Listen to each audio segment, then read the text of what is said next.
14 October 2022 সালে UGC net পরীক্ষায় আসা একটি question A sum of rupees 53 is divided among A, B, C in such a way that A gets 7 more than that of B and B gets 8 more than what of that of C. The ratio of their share তাহলে তাদের share কত? দেখো A আমি দুটো ভাবে এটাকে দেখাবো। তাহলে শেষের দিক থেকে শুরু করতে হবে। দেখো B কত পাচ্ছে?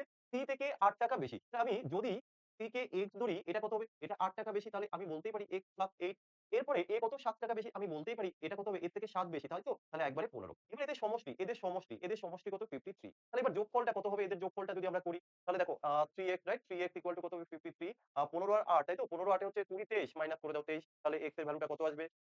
03 x এর ভ্যালুটা হচ্ছে 10 তাহলে এটা যদি 10 হয় এটা হবে কত? 10 8 18 এটা হবে কত? 25 তো এইভাবে তোমরা করতে পারো। কিন্তু ডাইরেক্ট অপশন টেস্ট করেও করতে পারো। দেখো এর থেকে এটা 8 বেশি ঠিকই আছে। এটা কি 8 বেশি? না। এটা দেখো 8 বেশি। এটা কি 8 বেশি? ইয়েস। এবার আমরা এটা চেক করব। এটা কত আছে? এখানটা তোমরা একটা জিনিস লক্ষ্য করো। এটা কিন্তু 7 বেশি। এটা কিন্তু 7 বেশি। এবার এটা তুমি যোগ করে দেখো। এটা যোগ করলে কিন্তু কখনোই তোমার এখানে 53 হবে না। এই